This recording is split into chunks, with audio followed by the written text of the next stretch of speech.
एक बार एक आदमी कहीं जा रहा था। रास्ते में एक जगह उसे एक हाथी दिखाई दिया। उसने एक बात नोटिस करी कि वो हाथी एक छोटी सी कमजोर पतली रस्सी बंधा हुआ था।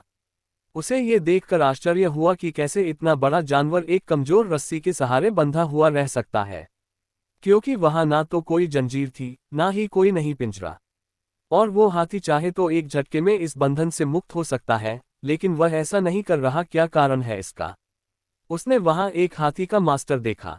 उसने मास्टर से पूछा, हाथी क्यों इस कमजोर रस्सी से बंधा हुआ खड़ा है और भागने का बिल्कुल भी प्रयास नहीं करता, जबकि वो एक झटके में ऐसा कर सकता है? हाथी के मास्टर ने जवाब दिया, जब ये हाथी बहुत छोटा था तब मैं इसी रस्सी के सहारे इसे बांधा करता था। तब ये रस्सी इतनी मजबूत थी कि इसको मजबूती पके रहती थी, और यह रस्सी तोड़कर नहीं भाग पाता था। इसने रस्सी को तोड़ने के लिए बहुत प्रयास किया, लेकिन इसका हर प्रयास विफल रहा। हारकर इसने रस्सी को तोड़ पाना असंभव मान लिया और रस्सी पर जोर लगाना भी छोड़ दिया। धीरे धीरे ये बड़ा होता गया। इसे अभी भी लगता है कि इस रस्सी से आज़ाद होना मेरे बस की बात नहीं है। इसने रस्सी को तोड़ने का प्रयास नहीं किया। आज यह एक वयस्क बलवान हाथी है, लेकिन इसने रस्सी से हार मान ली है। आदमी ये सुनकर हैरान था।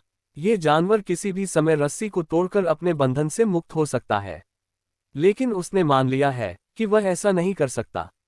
इसलिए उसी कमजोर रस्सी के सहारे बंधन में है, जिससे वह बचपन से बंधता आया है।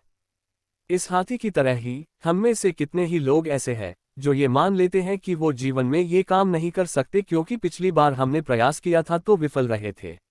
अपने आप को एक सीमित सोच में बांध लेते हैं और बोलते हैं कि भाई ये तो मेरे बस का नहीं है, और वो कोशिश करना भी छोड़ देते हैं, जिससे वो उन्नति के पथ आगे नहीं बढ़ पाते हैं।